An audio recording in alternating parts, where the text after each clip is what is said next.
बहुत से ऐसे फीमेल्स हैं जिनको अभी पता ही नहीं है एडिनोमायोसिस होता क्या है। एडिनोमायोसिस का जो ट्रीटमेंट है इसमें यूट्रस रिमूवल ही किया जाता है। तो हम आपसे जानना चाहेंगे कि यूट्रस रिमूवल ही इसका एक तरीका है उपचार का, कि ऐसे भी मेथड्स अवेलेबल हैं हमारे पास जिसमें हम यूट्रस को बचा सकते हैं।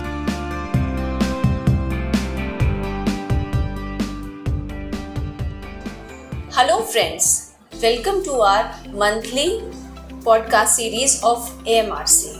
मैं doctor Ramit Ahuja, gynae laparoscopic surgeon and fertility expert, और मेरे साथ हैं mister Mayur from our digital team. आज हम लोग बात करेंगे एक बहुत ही कॉमन प्रॉब्लम के बारे में, जो कि एडिनोमायोसिस है। एडिनोमायोसिस का प्रेवलेंस इतना ज़्यादा बढ़ गया है कि हर 10 में से एक महिला को एडिनोमायोसिस डायग्नोज हो रहा है। इसी वजह से हम लोगों ने ये आज टॉपिक चूज किया है। मिस्टर मयूर हमसे कुछ ऐसे क्वेश्चंस पूछेंगे जो कि हर एक एडिनोमायोसिस वाले पेशेंट के ब्रेन में, माइंड में आते हैं। Over to mister Mayur. Hello ma'am, नमस्ते व्यूअर्स। मैम, सबसे पहले तो हम ये जानना चाहेंगे कि बहुत से ऐसे फीमेल्स हैं जिनको अभी पता ही नहीं है एडिनोमायोसिस होता क्या है। तो सबसे पहले मैम, एडिनोमायोसिस क्या होता है इसके बारे में। एडिनोमायोसिस को एक्सप्लेन करने के लिए मैं शुरू करूंगी यूट्रस के स्ट्रक्चर से, यानी बेसिक से। यूट्रस की 3 लेयर्स होती हैं। सबसे अंदर वाली लेयर होती है एंडोमेट्रियम, जिसके बारे में हम सबसे ज़्यादा बात करेंगे। बीच वाली लेयर होती है मायोमेट्रियम और आउटर मोस्ट लेयर होती है सिरोसा। एंडोमेट्रियम एक डायनेमिक लेयर है, यानी सबसे एक्टिव लेयर। हर बारी, हर महीने इसमें चेंजेस होते हैं। जब पीरियड्स होते हैं, पीरियड्स के बाद वो ये लेयर बहुत थिन हो जाती है, यानी पतली हो जाती है। और जैसे जैसे टाइम निकलता जाता है तो ये लेयर मोटी हो जाती है, और पीरियड आने से पहले ये थिक हो जाती है, यानी कि मोटी हो जाती है। यही वो लेयर है जहाँ पर इम्प्लांटेशन होता है, और यही हर महीने पीरियड्स के दौरान शेड करती है, और यहीं से ब्लीडिंग चालू होती है। जब ये लेयर अपनी बाउंड्री क्रॉस कर लेती है, यानी इन्फिल्ट्रेटर की तरह काम करती है, यानी कि जब ये मायोमेट्रियम के अंदर अटैक करती है और अपनी बाउंड्री क्रॉस कर लेती है, ऐसी सिचुएशन को हम लोग कहते हैं एडिनोमायोसिस।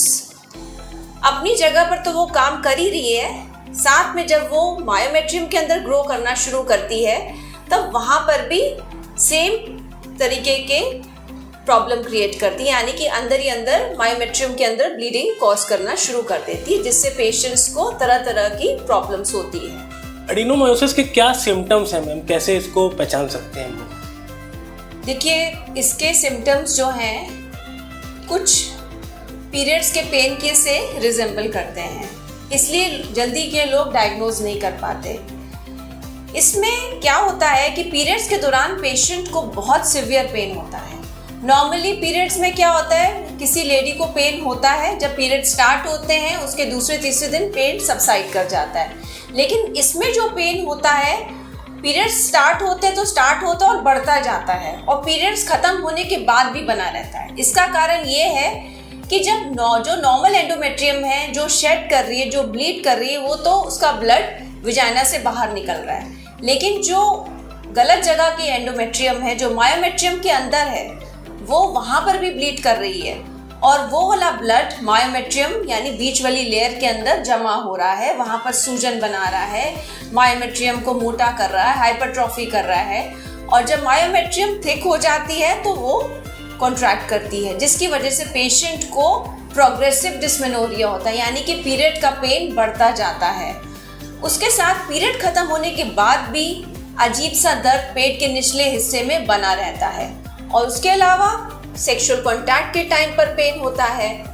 और पीरियड, क्योंकि यूट्रस का साइज बढ़ रहा है, मायोमेट्रियम का साइज बढ़ रहा है, तो ब्लीडिंग सरफेस एरिया बढ़ रहा है, जिसकी वजह से पेशेंट को ज़्यादा ब्लीडिंग होती है, पीरियड्स इर्रेगुलर हो जाते हैं। जिन पेशेंट्स को ब्लीडिंग ज़्यादा नहीं होती, उनको पूरे महीने स्पॉटिंग बनी रहती है पेन के साथ। और जो पेशेंट्स कंसीव करना चाहते हैं, क्योंकि आजकल लेट मैरिजेस का फैशन है, तो कंसीव नहीं कर पाते, और अगर जो कंसीव कर जाते हैं उनको बार बार अबॉर्शन या मिसकैरेज हो जाता है। एडिनोमायोसिस के कारण क्या हैं, ये क्यों होता है, और आजकल ये बीमारी ज़्यादा देखी जा रही है, ऐसा क्यों है मैम? देखिए, एडेनोमाइसिस एक मल्टीफैक्टोरियल डिसऑर्डर है। मल्टीफैक्टोरियल का मतलब है इसके बहुत सारे कॉजेज हैं। सबसे इंपॉर्टेंट कॉज है हार्मोनल इम्बैलेंस।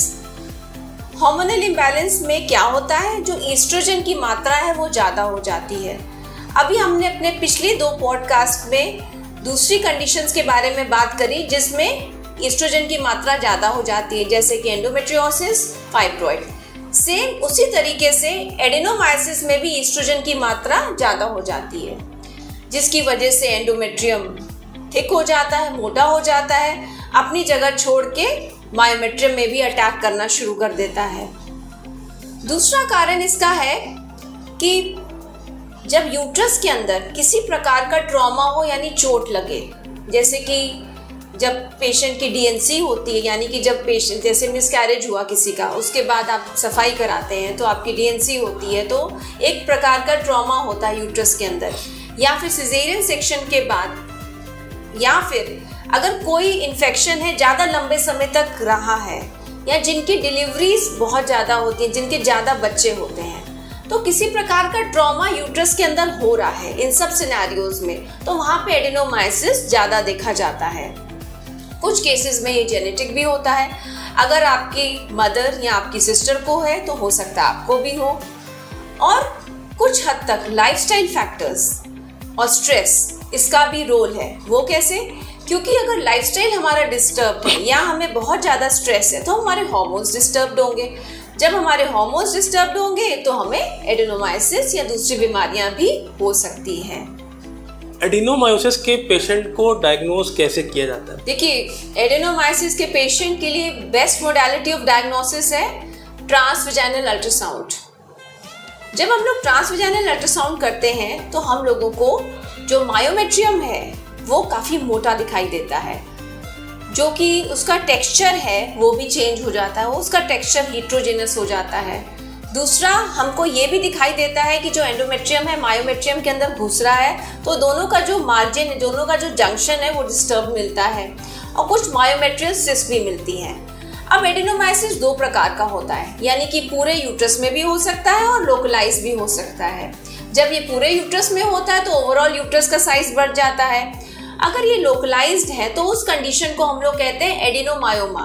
तो कभी कभी ये अल्ट्रासाउंड में इससे फाइब्रॉइड से भी कंफ्यूजन क्रिएट कर सकता है। तो ऐसी कंडीशंस में हम लोग करते हैं एमआरआई से हम लोगों को फाइब्रॉइड और एडेनोमायोमा के डिफरेंस के बारे में पता चल जाता है और सही डायग्नोसिस बन जाता है।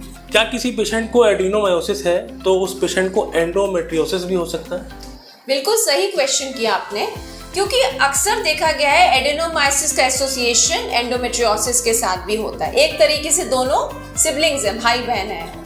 रीज़न ये कि दोनों का कारण भी एक है। सबसे पहली बात, एंडोमेट्रियोसिस भी हाई एस्ट्रोजन कंटेंट की वजह से होता है और एडेनोमाइसिस भी। दूसरा, जो एंडोमेट्रियम है, एंडोमेट्रियोसिस में भी वो अपनी जगह से हट के दूसरी जगह पर पाया जाता है, जैसा कि मैंने अपने पिछले वीडियो में डिस्कस किया था कि वो ओवरी में, ट्यूब में, अन्य स्थानों पर मिलता है। सेम उसी तरीके से जब अपना जो एंडोमेट्रियम है वो मायोमेट्रियम के अंदर मिलता है तब हम उसको एडेनोमाइसिस कहते हैं। तो दोनों कंडीशन में हम लोगों को एक्टोपिक एंडोमेट्रियम मिल रहा है। तो अक्सर एडेनोमाइसिस का एसोसिएशन एंडोमेट्रियोसिस के साथ देखा गया है। इसका ट्रीटमेंट क्या है मैम, और क्या इसके कारण इनफर्टिलिटी और एबॉर्शन के केसेस भी होते हैं? मैंने अपना अभी सिम्टम्स बताया था। सबसे पहले मैं बात करती हूँ इनफर्टिलिटी की और साथ में बात करती हूँ मिसकैरेजेस की। इनफर्टिलिटी एडेनोमाइसिस के साथ होती है।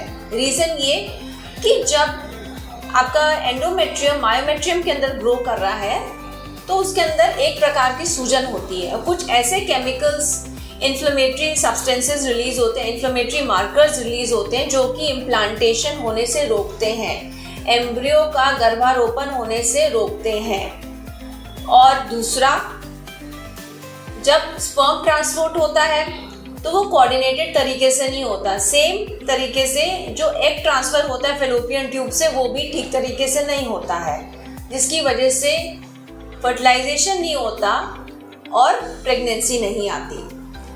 अगर पेशेंट कंसीव कर जाती है एडेनोमाइसिस के केसेस में तो उसमें मिसकैरेजेस के चांसेस भी ज़्यादा होते हैं। कारण यही है कि यूट्रस के अंदर का एनवायरनमेंट, इंटरनल एनवायरनमेंट जिसको हम कहते हैं, वो डिस्टर्ब रहता है। वहाँ पर कुछ ऐसे हार्मफुल केमिकल्स रिलीज होते हैं जो कि एम्ब्रियो के लिए टॉक्सिक होते हैं और इम्प्लांट होने के बाद भी उस पर अटैक करते हैं और उसको ग्रो होने नहीं देते, जिसकी वजह से पेशेंट्स को रिकरेंट मिसकैरेजेस होते हैं। और अब हम बात करते हैं ट्रीटमेंट की। तो ट्रीटमेंट डिपेंड करता है पेशेंट की एज क्या है, उनकी फर्टिलिटी रिक्वायरमेंट क्या है, उनके सिम्टम्स कैसे हैं और उनकी फैमिली कंप्लीट है कि नहीं है, जो कि फर्टिलिटी रिक्वायरमेंट के साथ मैच करती है, और एंडोमेट्रियोसिस के साथ एसोसिएशन है कि नहीं है। सबसे पहले हम लोग बात करेंगे कम एज के पेशेंट्स की, जो कि लेस देन 35 ईयर्स हैं और जिनको माइल्ड सिम्टम्स हैं, यानी ज़्यादा सिम्टम्स नहीं है। वो आए पेशेंट हमारे पास, उनको हल्के फुल्के सिम्टम्स हैं या सिम्टम्स नहीं ज़्यादा है ही नहीं, और हमने अल्ट्रासाउंड में हमने देखा इनको एडेनोमाइसिस है। तो ऐसे पेशेंट्स में हम लोग मेडिसिन प्रिस्क्राइब करते हैं, जिसको हम लोग मेडिकल थेरेपी कहते हैं। इसमें हम लोग पेशेंट को ओसीपीज यानी हार्मोनल थेरेपी देते हैं। आजकल हम लोग डायनोजेस्ट कंटेनिंग ओसीपीज देते हैं, और इसके अलावा प्लेन डायनोजेस्ट भी दिया जाता है,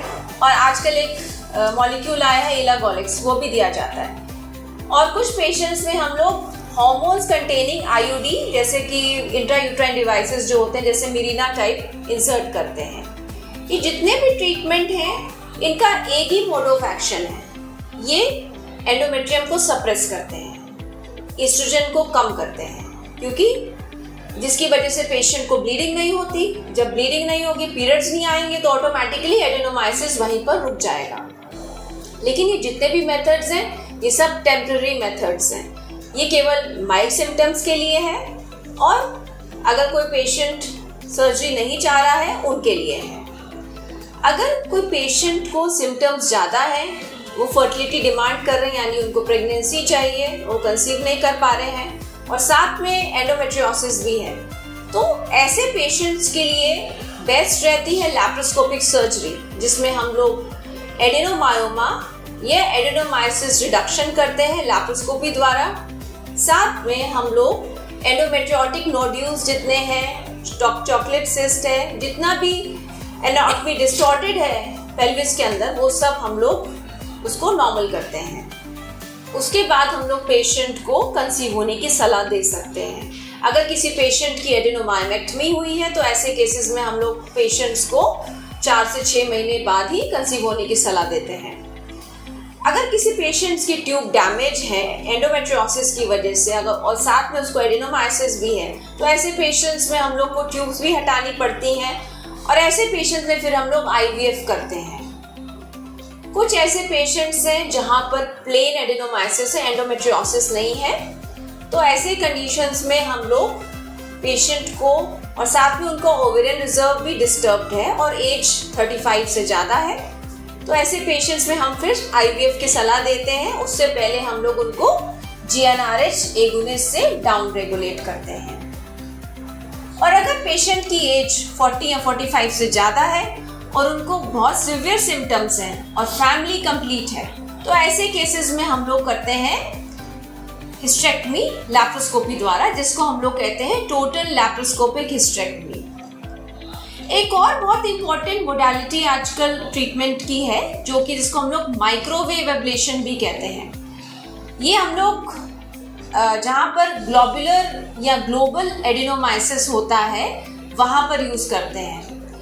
पेशेंट को हम लोग अल्ट्रासाउंड गाइडेड माइक्रोवेव एब्लेशन करते हैं, या फिर लैप्रोस्कोपी द्वारा भी उसका जितना भी एडेनोमाइटिक टिश्यू है, एक प्रोब द्वारा उतने एडेनोमाइटिक टिश्यू को जला देते हैं। और ऐसे पेशेंट्स में हम लोग, अगर वो फर्टिलिटी चाहती है यानी बच्चे चाहती हैं, तो हम लोग ऐसे पेशेंट्स को 3 महीने बाद कंसीव होने की सलाह देते हैं। ये एक नई इन्वॉल्विंग टेक्निक है जो कि फ्यूचर में और अच्छी हेल्पफुल हो सकती है जो पेशेंट्स कंसीव करना चाहते हैं। तो ये कुछ बातें हैं ट्रीटमेंट के बारे में। बहुत से लोगों को कन्फ्यूज़न रहता है कि एडिनोमायोसिस का जो ट्रीटमेंट है इसमें यूट्रस रिमूवल ही किया जाता है। तो हम आपसे जानना चाहेंगे कि यूट्रस रिमूवल ही इसका एक तरीका है उपचार का, कि ऐसे भी मेथड्स अवेलेबल हैं हमारे पास जिसमें हम यूट्रस को बचा सकते हैं? जैसा मैंने अभी आपको बताया, ट्रीटमेंट डिपेंड करता है सिम्टम पे, एज पे और पेशेंट की फर्टिलिटी रिक्वायरमेंट पे।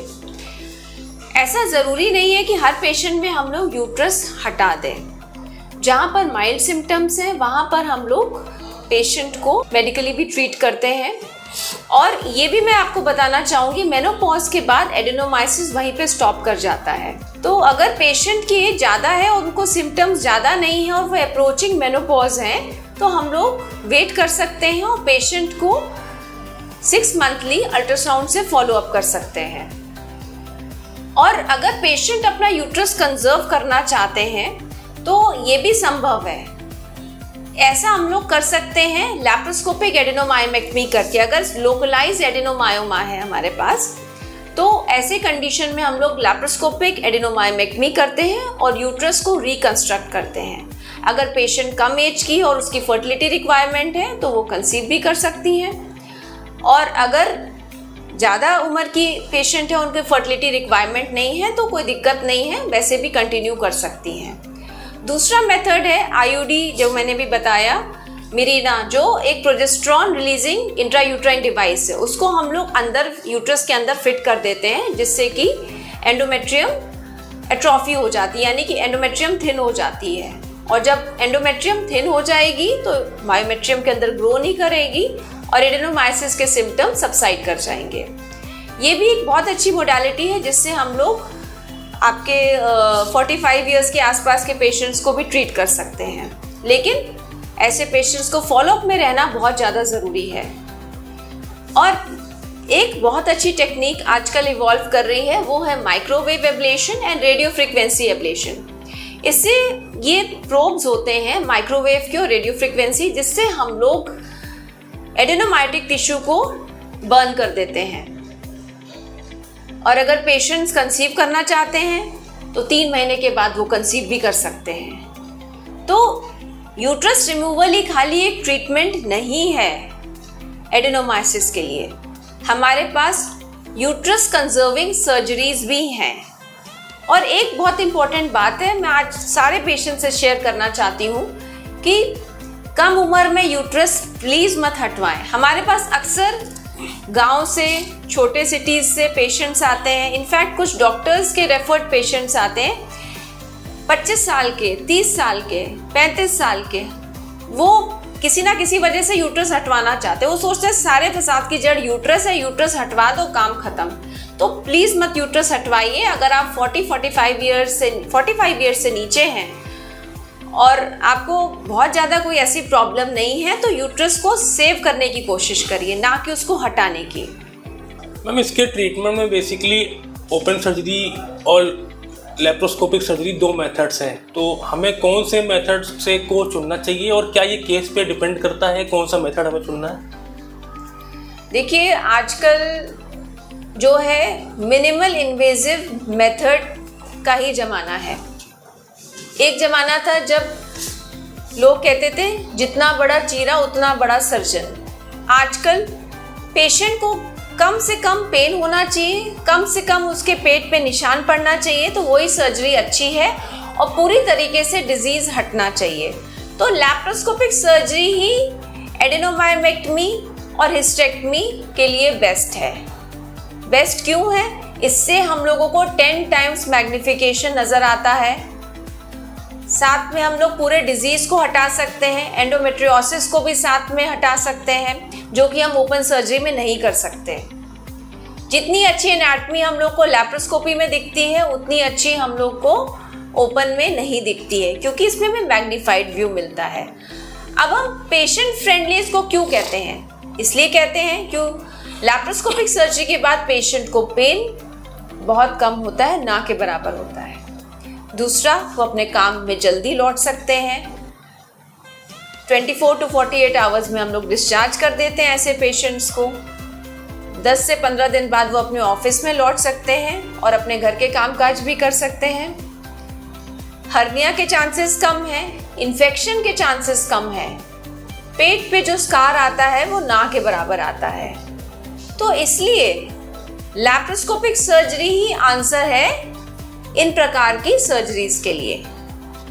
हमने ढेर सारी बातें करी एडेनोमाइसिस के बारे में, इसके कॉजेस के बारे में, इसके ट्रीटमेंट के बारे में, लेकिन आखिरी में कंक्लूड हम लोग करेंगे कि हर बीमारी का कारण लाया करता है लाइफस्टाइल पर। तो आज आइए हम सब लोग प्रण करें अपने लाइफस्टाइल को हेल्दी करने का और लाइफ को स्ट्रेस फ्री रखने का, क्योंकि हेल्थ से ज़्यादा इम्पोर्टेंट कोई चीज़ नहीं है। अगर आप हेल्दी हैं तो आप दुनिया के सारे काम कर सकते हैं। और अगर एडेनोमाइसिस से रिलेटेड कोई भी क्वेरी आपके माइंड में हो तो आप हमारे कमेंट बॉक्स पे ज़रूर डालिए। Thank you so much. तो व्यूअर्स, हम लोग आशा करते हैं कि डॉक्टर रमित कौर आहूजा द्वारा एडेनोमायोसिस से रिलेटेड जो भी क्वेरीज मन में आती हैं उनके आंसर्स मैम ने दिए हैं। और आपको कोई और भी क्वेरी है तो आप कमेंट बॉक्स में ज़रूर कमेंट करें। और इस तरीके के मंथली पॉडकास्ट और भी डिसीज़ेस के बारे में आपको हमारे चैनल पर रेगुलरली मिलते रहेंगे। Thank you.